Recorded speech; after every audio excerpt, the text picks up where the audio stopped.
How do you become an effective board member? You have to have independence of the mind and the independence of the wallet.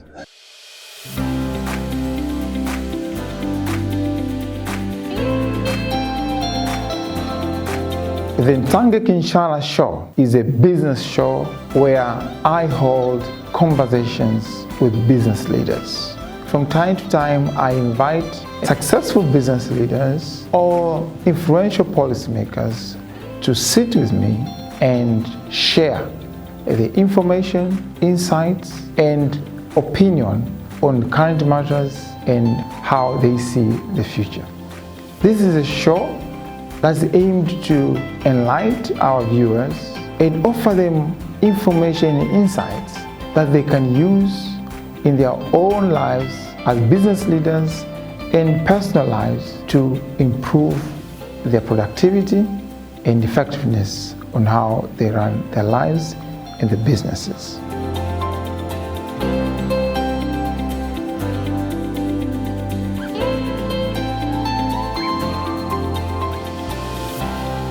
Okay, Ambassador Mpungwe. Yes. Now, you have been ambassador and a business person, but take us a bit back. Where did you come from? Where were you born, and how did you rise to these levels until you became a diplomat, then into business? Give us a bit about you. Yeah, I'm totally made in Tanzania. Oh, yeah? I'm Tanzanian, totally made in Tanzania. I was born small town of Ifakara, Kilombero district, Morogoro region. And at independence, I was 10. 61. In 1961. So I became part of the first generation of Tanzanians to be part of the new Tanzania, initially Tanganyika. You know, as you would recall, from day one at independence, our first founder president began the huge task of, because at independence we were not a nation, we were a collection of 123. We don't even know the exact number of tribes. Tribes, yes. And people divided by different ethnic groups, different tribes, different religious beliefs, different racial classifications. So we were the first generation to be turned into Tanzanians, and through the number of interventions that the founder president initiated, first by abolishment of chieftainship, which ethnicity and tribalism revolved in Tanzania, and then abolished various discriminatory systems like education system, which at this stage was based on religious schools, church schools, or the Indian community had its own schools, the European community had its own schools, and the rest of the natives went through native, they were called native NA schools, native authorities. Okay. Yeah. For instance, one of my uncles had to convert from Islam to Christianity to join a mission school. Oh, in Ifakara? Yeah. Yeah, those were the days before independence. You know. If you're a Roman Catholic, or you go to Roman Catholic schools and all these things. So, and then a number of interventions, the introduction of Kiswahili as a national language, you know, discouraging the use of vernaculars in education system, in public service. And we, as young people, we were scattered around the country. You know, I started school in Ifakara at a mission school. Yeah. Okay. St. Francis Primary School. And then secondary school, I went through Mzumbe Secondary School Morogoro. in Morogoro. And from there, as part of nationhood building, nation building, I was sent to Bukoba, St. Thomas More College. Now it's known as So it's Ihungo. Ihungo Senior School. Oh, okay. So that mere fact of being moved to a different part of the country, where none of your village mates or people There, you're the only one. the best person for you is the person next to you, regardless of tribe or religion or racial grouping. And someone from Bukoba will be sent to Songea, and someone from there will go to Tanga, and Tanga or to Kigoma. So we were mixed around like a pot of ugali. Yeah. So from there you go to national service, you go to different part. I went to Makutupora. You meet a different set of people. You make new friends far from your village or people you come from the same place. So by the time you're at the university, you meet different people again. Okay. So you went to the University of Dar es Salaam? University of Dar es Salaam. Okay. So secondary school Mzumbe, high school Bukoba, St. Thomas More College. Which is now Ihungo. Ihungo. Yeah, national service in Makutupora, and then University of Dar es Salaam, where I graduated in 1975 with a Bachelor of Arts in Political Science and International Relations. Oh, so you are cut out to become a diplomat from early on because you went for the degree that was sending you that direction. Yes, and we, the baby boomers, Yes. we who were born in the 40s and 50s, we became part of the nationalist struggle which was going on in the country and elsewhere in the region. There was nationalism, there was Pan-Africanism. So we were brought up under those circumstances. And for me, my father was a school teacher. In those days, school teachers in the rural areas were the elite, where there would be conversations around nationalism those days, and being a school teacher and salaried. I think he had a small radio there. We could listen to the political message of nationalistic, you open the radio in the morning, you hear Uhuru, Uhuru. And the struggle here was also linked to the Pan-Africanist struggle. Yes. There's an organization which was formed in Mwanza in 1958 called PAFMECA, Pan-African Freedom Movement for East and Central Africa.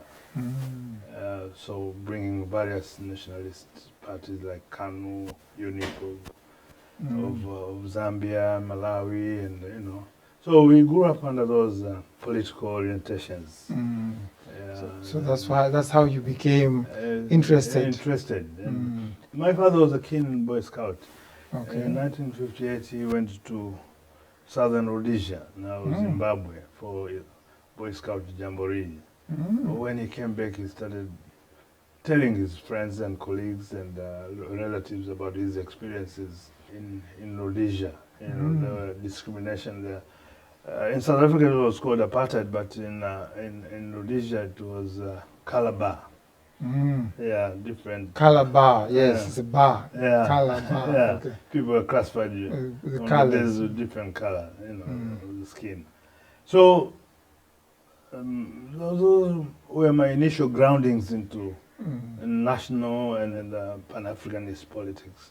Okay. And of course, the socialization that our generation went through in the early days of independence, And by the time I went to the university, political science became my natural. It was like a default. Yeah, it was a course. default. Yeah. And there, and University of Dar es Salaam those days was a hotbed of revolutionary ideas and a lot of visionaries and thinkers. Yeah, and the teaching staff, famous people like Walter Rodney, Dan Mudere, and a lot of leaders of liberation movements used to come. Were there. Yeah. And I did a course. I think the University of Dar es Salaam was the only university in the world to teach a course on imperialism and liberation. in Southern Africa. Can you imagine? Okay, so that was a cutout for. Yeah, so getting deeper into these issues of liberation and Okay. the fight against imperialism, and the cause master was Nathan Shamerila, who later became, he was a Zimbabwean, who later became foreign minister of Zimbabwe, but he was also very active in the liberation politics of Zimbabwe. So, and it was easy for him to bring all these liberation movement leaders to the university, to our class. To talk to you, to inspire you. Yeah, and teach us about imperialism and liberation issues. So, and with international relations focus, joining the foreign service became a default, as you said, a natural choice. And then after that, the rest is history. I grew up in the foreign service, and this became the only job I did in my life. Oh, fantastic. Yeah. So now we know you from Ifakara. Yeah. Now you went to the foreign service, you went to South Africa, you went to business. Now tell us, with that knowledge, now you've been basically educated in Tanzania. Yeah. Fully. Yes. Fully made in Tanzania. Fully made in Tanzania. You've been so successful. Now, share with us now, without education, now that gives us confidence that one doesn't have to be educated outside Tanzania to be successful. Yes. You can be educated in Tanzania and become successful. I think what matters is the mindset and how you use that knowledge. So, if you can share with us, now you have become one of the person who sits in many boards. And you have served in many boards as an investor, as just a professional person who understands corporate governance. Let's share with us, how do you become an effective board member? What makes you an effective? Because for you serving in so many boards, it's a clear sign that people have known you as a good board member, as an effective board member. That's why they keep inviting you into their boards. So what makes an effective board member? Yeah, first I think is the overall understanding of the role of the board in running a company. There are legal parameters, there are requirements for the board, and there are legal responsibilities of individual board directors and the board as a whole. There are some fiduciary responsibilities in the board directors. That understanding has to be there. The general knowledge about the environment in which that particular company and body operates. But then the specific industry in which that body is operating. And then you also come to the level of the specific company that the body is carrying that responsibility. So there's a lot of knowledge that needs to be put in place. The business environment, in which particular business is operating. But then responsibilities in charting out the mission and the vision of the company, of the specific business, the strategy formulation that are consistent with the fundamental objective of that business and the environment in which it is operating.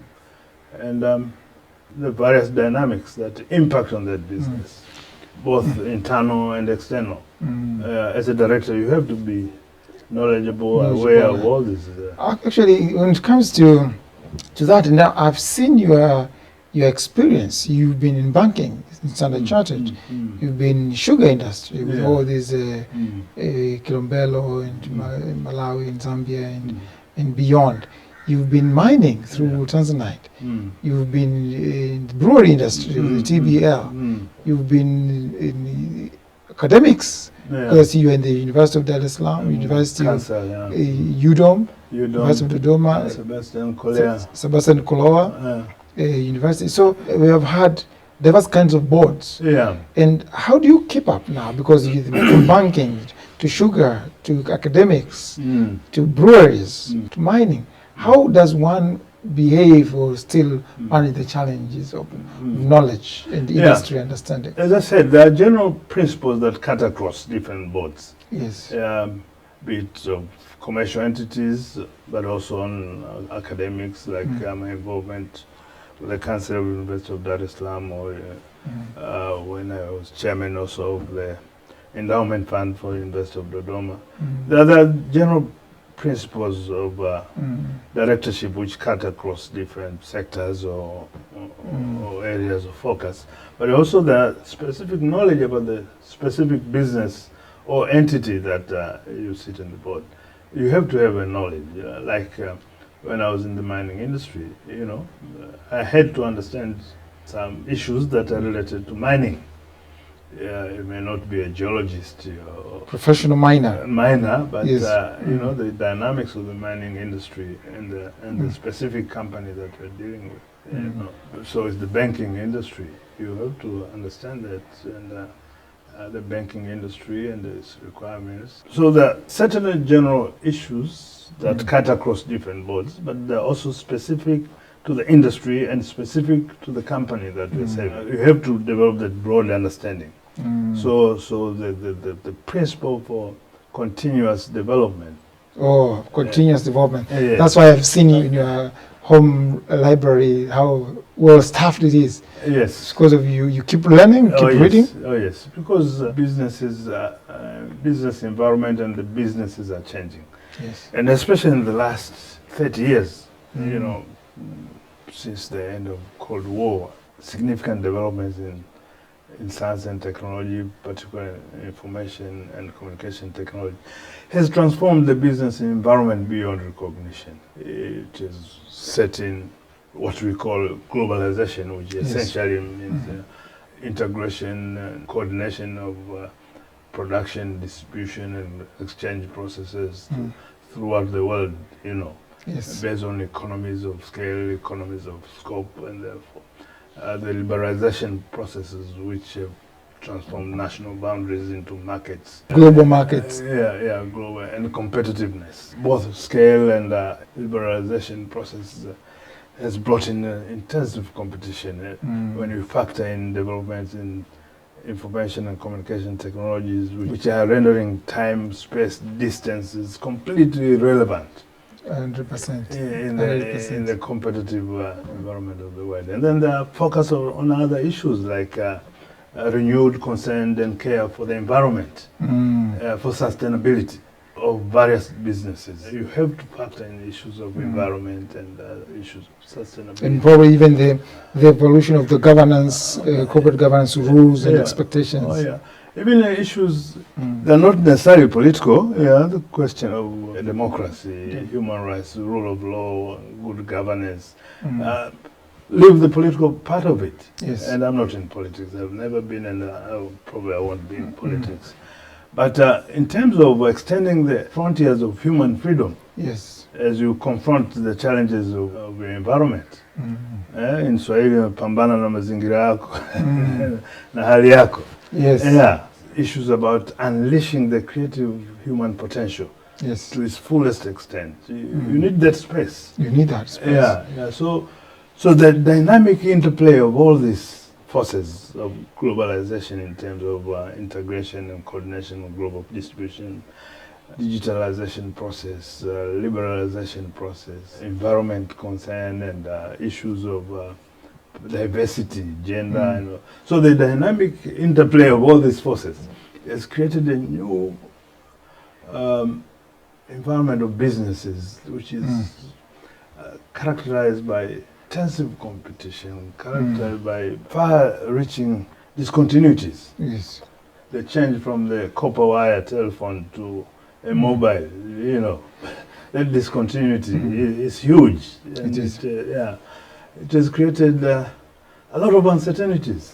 So all this makes you, as a board member, to read a lot. Oh yes. To self-develop a lot. Oh yes. Otherwise, if a board member is lazy, won't be effective. That's what you're trying to tell us. Yeah. Because the dynamics are changing all the time. Oh yes. And businesses are put under extreme pressure to perform. Have competitive competition. In expectation from the shareholders, from other stakeholders, from the regulators. And competitiveness is not just local, whatever you're doing, you have to be, globally competitive. So as a board director, you are confronted with all these challenges. And so in addition to understanding the dynamics of that particular business that you're dealing with, you also have to understand the national environment in which their policy issues that are being formulated. There are legal issues, there are fiscal regimes changing here and there. And so on and so forth. So this tells me if one wants to become an effective board member, they got to keep learning. Oh yes. Like even better than the normal, or at the same level with the normal executives. I mean, not actually. Or beyond executives. You have to be, in fact. Because you're going to be. In fact, I mean, as a board, you're directing the particular the business. Executives. Yes. Yeah, in terms of crafting the vision of the business, in terms of putting in place strategies that are solid and competitive, in terms of other technical measures that would make that business thrive and in this heated competitive environment. So it's a heavy responsibility. Yes, and it requires that culture of constant innovation, culture of constant learning, culture of constant improvement. I really thank you for that, because I have been noticing in Tanzania, especially in the public sector, where you hear a minister or whoever is involved removing the whole board of an entity, and after a few months, then they put a new board, and the whole board goes out wholesale and the other board comes in wholesale. Don't you think that is a bit of a challenge? That has been It is a challenge, because, and that's why most modern boards and most effective boards, there's a proper succession plan. Even when a set of directors are coming in and going and others going out, it's a huge science. So that you maintain that continuity. Yeah. Yes. For instance, I know for sure there are two boards. One, end of next year, I have to jump out of that board. There's another board I have to jump out in 2025. Because that succession plan, Yeah. it is rolling. It's rolling. Yes. And some of the successors are put in place about a year before you. You go. Yeah. Oh, yeah. So that you maintain that continuity and the effectiveness of that board. But also there are some other limitations. Some, especially public companies, listed companies, there are legal limitations to how many terms you can serve. Someone says. Some are set in terms of age. Unless the annual general meeting of the specific business allows you to go beyond your age. So it's not just a prestigious issue that I'm a board director of this bank or that business. It's a heavy responsibility. It's a heavy responsibility. Yeah. That takes me to the thinking, and I get a feeling, even in Tanzania, people feel it's good to be a board member. It's prestige to be a board member. But you wonder whether these people really understand, they fully comprehend what it means to become a board member. They feel it's something that you do when you retire, and when you are tired, you just go there, sit and probably listen and earn your envelope and go away. What would you say to such people? Yeah. Sometimes tell young people, to be an effective director, you have to have independence of the mind and the independence of the wallet. Oh yeah, independence of the mind and independence of the wallet. Yeah. So what does that mean? It means, your mind has to be properly tuned. Yes. To serve that particular business effectively, that particular body. Independence of the wallet, in the sense that you're not there for just to get that envelope, the allowance, sitting allowance. You're just going there for the allowance. Yes. That allowance should be, a secondary issue. You're going there to serve that particular business, to guide that business. A number of boards that I'm sitting, what I'm earning as a board fees are much less than what I feel my responsibility is. Yeah, so, and it's a serious responsibility. You can go to jail. Yes, for sure. As a board director, there's a legal responsibility of a director. So you have to be ahead of the game. Yes. In terms of the knowledge base and, as I said, the culture of constant innovation, culture of constant learning. Yes. Yeah. And particularly, as I said, the business environment today is even more complicated. And it's going to get worse. Because now, I told you about globalization, liberalization, digitalization. And now there's a new thing in town. There's the fourth industrial revolution. There are disruptive technologies coming into the market every day. Yes. Yeah, what you hear about blockchain, about the race between human brain and artificial intelligence, the analytics, the metaverse, the virtual realities, the augmented realities. Yes. Yeah, they disrupt almost everything. Because every human activity today that has data, 0 and 1, any human activity that is 0 and 1 has data. Yes. Is open to disruptive technologies. Yes. It's open to disruption. Yes. It's open to dematerialization. It's open to demonetization.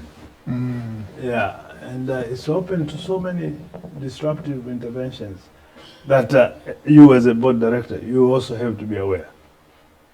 Because first, it's a matter of survival for that particular activity. Yes. But also for purposes of competitiveness. And thirdly, we are all in these human activities, being business or whatever, for growth. Yes. So you have these disruptive technologies now which give you opportunity for exponential growth. Yeah. It's no longer survival on the linear. Yeah. You can grow exponentially if you utilize them well. Oh, yes. And the board has that responsibility of envisioning that. Oh, yes. And supporting it. Oh, yes. And putting the money. Oh, yes. And oversight to make sure that it happens. It happens. Oh, yeah. Yeah, and a number of boards that I sit nowadays, most of the boards that I sit, there's a digital transformation journey. Oh, yeah. You have to craft out. Yes. And you, as a director, you have to be ahead of the game. Otherwise, how do you direct executives? If you are behind them, knowledge. Because you are supposed to tell them what to do. Yeah, to provide not the other way. To provide leadership. Yes. So you have to be ahead. Yes. Yeah. Okay, so what would be your message to the young people, or even the current business leaders who would wish to become board members? Yeah. It's not just a matter of prestige or just getting allowances. It's a heavy responsibility for the growth, survival and growth of the business entities that they sit on. And as I indicated earlier, the business spaces become highly competitive to survive and grow under these circumstances. Challenges board directors, challenge boards of this business entity to be ahead of the game. And you have to be ahead of the game. Okay. Thank you so much. Let's take a break and we will be back. How do you see the business environment in Tanzania? Are we producing the results that we have been expected to produce?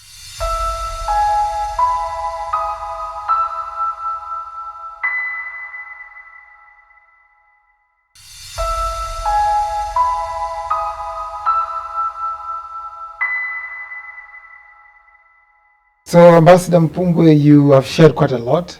Yes. But tell me now, since you have been in the boards for a long time and you have chaired many boards, what makes a good, effective board chair? Yeah, I don't know whether there's a single formula, but certainly in my style of chairing board meetings, I normally focus on three things. One is a requirement that the board papers have to be distributed in good time. And most boards would prescribe, 2 weeks before a board meeting. So the first assumption that the board directors have read the papers. And therefore they don't come opening the envelope during the board. No, I would expect my board members to have read the papers. Yeah. Okay. So therefore, it makes it easy when you convene a board meeting. The assumption that the board directors have read, and therefore the responsibility of the board now is to look into correctness of facts and figures that have been presented in that board pack. So let's influence the kind of discussion that we're going to have.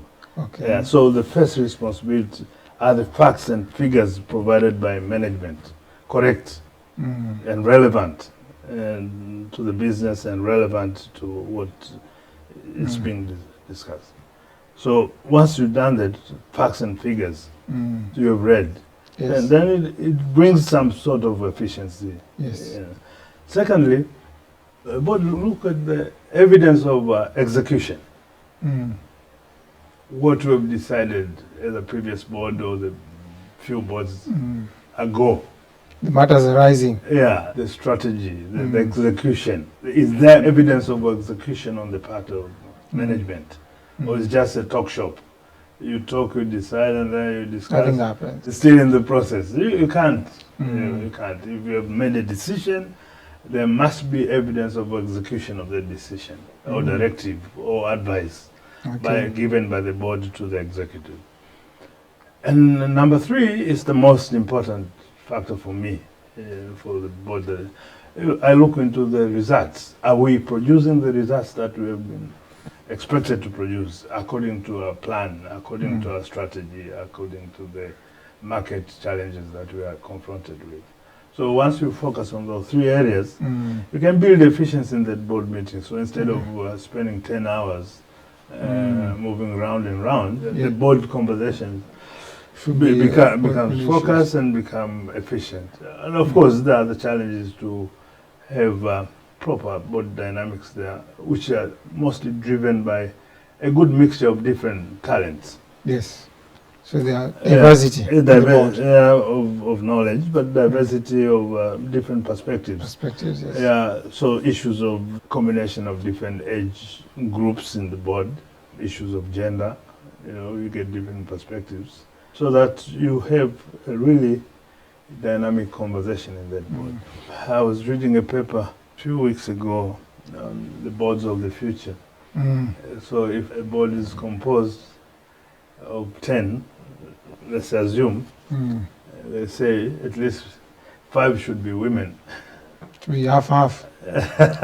Oh, well, not at the minimum. There could be 8 women. Oh, yeah. Because now we can, nowadays you have 10 board members are all men. Yes, why can't we have more women in the board? But the boards of the future would at least have 5 women. Yeah. So At that least. there's a gender balance. On the issue of gender balance in the board, what is the current situation in Tanzania? For the board you have served in, or for those that you have heard about? We are still progressing? we are still living in the past, unfortunately. You know, but increasingly that awareness is getting there, and a lot of new appointments are focusing on that. They're giving due weight to that. Yeah.